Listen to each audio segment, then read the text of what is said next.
ఈ condition of the roof top floor and seats మనం నేను చూసిన ఒకడు సీట్లే లేవు, వాడికి అన్ని చిక్కిపోయి ఉన్నాయి. ఏ స్కూల్ అది పంపించేసిన బస్సు ఏదో స్కూల్ చేయించుకుని రామని పంపించిన. ఇంకొకళ్ళకి ఇటువైపు టాప్ ఒరిగిపోయింది, లోపల ఇంటీరియర్ టాప్ ఒరిగిపోయింది. ఆయన కూడా వచ్చాడు, ఇక ఆయన కూడా పంపించాను. అందుకనే అవన్నీ చూసుకోవాలి. అవన్నీ ఎందుకు పిల్లలు ఎగురుతుంటారు, కూర్చుంటారు, కింద ఫ్లోర్ మంచిగా లేదనుకో కింద పడిపోయే ఛాన్స్ ఉంటుంది. అందుకని అవి కూడా స్టాండర్డ్ ఉన్నాయో లేవో చూసుకోవాలి. అదేవిధంగా 15 సంవత్సరాలు దాటిన బండి మనం పనిచేయదు, స్కూల్ బస్సుగా దాన్ని మనం వాడడానికి లేదు. అర్థమైంది కదా? ఉన్నాయా 15 సంవత్సరాల బండి ఎవరికి లేదు. కానీ ఆ తర్వాత టైర్ సరిగ్గా చూసుకోవాలి, థ్రెడ్ సరిగ్గా ఉన్నదా లేదా, గ్రిప్ ఉన్నదా లేదా టైర్కి అనేది చూసుకోవాలి. అది మీ పని, రెగ్యులర్ చెకప్.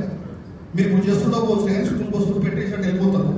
లారీ డ్రైవర్ అయితే దూరంగా పెట్టాడు, ఒక గంట 2 గంటలు జర్నీ చేసిన తర్వాత ఆగి కింద కొట్టుకుని చూసుకుంటూ పోతాడు, ఏమన్నా ఉన్నదా టైర్లో ఏమన్నా ఉన్నదా. అది మీ బాధ్యత చేయాలి. అంటే స్కూల్ బస్సులు కూడా పని చేయాలి, టైర్లు సరిగ్గా ఉన్నాయా లేదా అనేది చూసుకోవాలి. తర్వాత స్టీరింగ్ సిస్టమ్ సరిగ్గా ఉందా అంటే అన్నీ వస్తాయి. అందులో అలైన్మెంట్ వస్తుంది, తెలుసు అలైన్మెంట్ ఎట్లా టర్న్ అవుతుంది, సరిగ్గా టర్న్ అవుతుందా లేదా, స్టీరింగ్ అది కూడా చూసుకోవాలి. దాంతోపాటు ప్రతి బండికి హ్యాండ్ బ్రేక్ ఉండాలి. ఉందా హ్యాండ్ బ్రేక్? నేను చాలా పంపించిన లేనివి, హ్యాండ్ బ్రేక్ లేనివి చాలా రిజెక్ట్ చేసిన. మా ఆఫీస్ కంపల్సరీ ఉండాలి హ్యాండ్. ఎందుకంటే ఈ వర్షాకాలం, చలికాలం కానీ వర్షాకాలం కానీ అప్లో ఉన్నా డౌన్లో ఉన్నా అనుకోకుండా బండి ఆపాల్సి వస్తే నువ్వు హ్యాండ్ బ్రేక్ లేకుండా బండి స్కిడ్ అయిపోతుంది. అర్థమైంది కదా? బండి స్కిడ్ అయిపోతుంది డౌన్లో, అప్లో ఉంటే డౌన్ అయిపోతుంది. అప్పుడు ప్రమాదాలు జరిగే అవకాశం ఉంటాయి. అందుకనే దాన్ని కంపల్సరీ చేశారు. కంపల్సరీ హ్యాండ్ బ్రేక్ అనేది అన్ని బస్సులకు ఉండాలి. ఓకే. ఆ తర్వాత ఈ సైడ్ మిరర్స్ ఉంటాయి కదా మీరు చూసేవి, కాన్వెక్స్ సైడ్ మిరర్స్, అవి కంపల్సరీ ఉండాలి. మనం ఎంత చూడాలి కదా, వెనకాల నుంచి ఏ వెహికల్ వస్తుంది, ఆ పిల్లవాడు సరిగ్గా దిగాడా లేదా. ఇప్పుడు దిగంగానే పూజ చేసి వెళ్ళిపోకూడదు. ఫస్ట్ చెప్పాగా వాడు కనీసం 3 అడుగులు వెళ్ళిపోయాడు అన్నప్పుడు పూజ చేయాలి. ఎక్కించుకున్నప్పుడు పికప్ పాయింట్, డ్రాపింగ్ పాయింట్లలో జాగ్రత్తగా ఉండాలి. కొంచెం ఓపికగా దిగేసిండు అనే భావాన్ని మైండ్లోకి వచ్చుకుంటారా వెళ్ళిపోవద్దు. అట్లే వాడేది అటేదో వస్తుంది, ఇటు వచ్చేసి మళ్ళీ బస్ కింద పడిపోయి ప్రమాదాలు చాలా జరిగినాయి చిన్నపిల్లలకి ఎస్పెషల్లీ. అందుకనే పికప్ పాయింట్లలో, డ్రాపింగ్ పాయింట్స్లో జాగ్రత్తగా ఉండాలి డ్రైవర్ అనేవాడు. ఆ తర్వాత మీకు అసలు బస్కి ఏమేమి డాక్యుమెంట్స్ మీరు పెట్టుకోవాలి, ఏమేమి పెట్టుకోవాలి మీ బస్సు. మీరు ఏం పెట్టుకోరు, ఒక జిరాక్స్ ఏం పెట్టుకోవాలి. చాలా వర్షాకాలం, చాలా చలికాలం చెప్పకూడదు. ఏదైనా పాలిథిన్ కవర్ తీసుకుని అందులో పెట్టుకోవాలి. ఏమేమి పెట్టుకోవాలి? ఫస్ట్ ట్యాక్స్ ఉందా లేదా,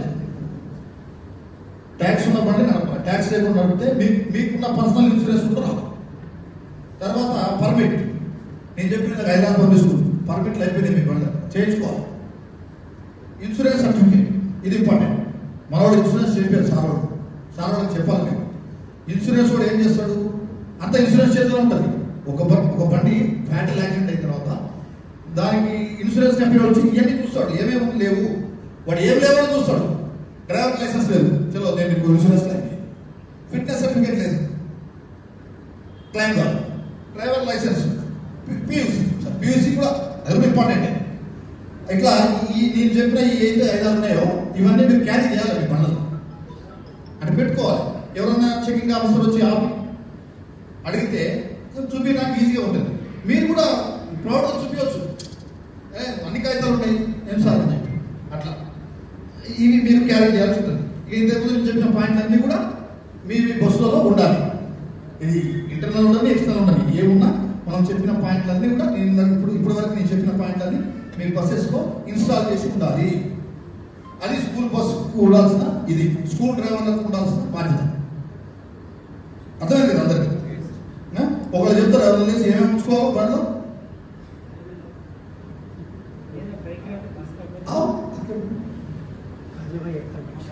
एक्सपीरियंस वाले हो बोलना तो, और एक्सपीरियंस शेयर कर लेना सबसे.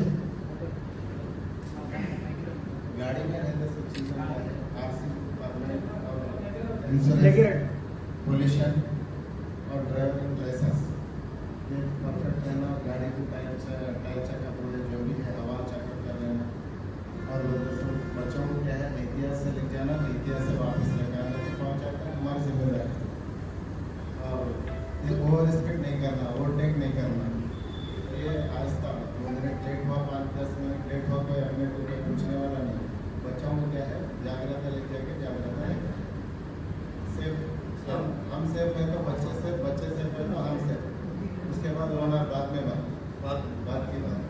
बच्चे लोग अच्छे रहे तो थोड़ा देश अच्छे रहते हैं।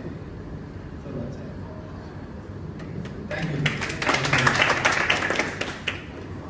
అది ఈ అవగాహన సదస్సు పెట్టడానికి ముఖ్య కారణం ఏంటంటే ప్రమాదాలను నివారించాలి. అగో పైన రాసి పెట్టాం, రోడ్డు నిబంధనలు పాటిద్దాం, రోడ్డు ప్రమాదాలను నివారిద్దాం. మీరు మనసు పెట్టి డ్రైవింగ్ చేస్తే ప్రమాదాలు జరగవు. నేను ఏదో టెన్షన్ ఉంది, ఇట్లా ఏదో పంచాయతీ ఉందని చెప్పి మైండ్లో పెట్టుకొని అదే గుర్తు చేసుకుంటూ వాడు దిగడో లేదో తెలియదు, ఎగిరిలో తెలియదు, అట్లా వెళ్ళిపోతూనే ఉంటే అది. అందుకనే మీకు స్పెషల్ గ్రేడ్ ఏంది స్కూల్ బస్సులకు ఎందుకు అట్లా అంత ప్రత్యేకమైన ఇది ఉందంటే పిల్లల భవిష్యత్తు గురించి, వాళ్ళ గురించి ఇంత పెద్ద కార్యక్రమం చేయాల్సి వచ్చింది. దాంతోపాటు మీ బస్కి ఎందుకు పచ్చ కలర్ ఇచ్చిండ్రు, వేరే కలర్ చేయొచ్చుగా. పసుపు కలర్ ఎందుకు ఇచ్చిండ్రు? స్కూళ్ళని తెలవడానికి. ఇంకోటి ఏంటంటే ఆ కలర్ని ఆ కలరు సున్నితమైన కలర్ అంటారు. సున్నితమైనదంటే రెడ్ అనుకో, మోమో ఎరుపు, ఆకుపచ్చ అనుకో, అదొకటి ఫీలింగ్. పసుపు నేను దాన్ని చెప్పినట్టు అట్రాక్షన్కి సున్నితమైన కలర్ అంటారు, సున్నితమైన కలర్. దాంతోపాటు శుభం. అందుకనే పసుపు కలర్ ఎంచుకొని పసుపు కలర్ పెట్టారు బస్సు. ఆ బస్సు మీరు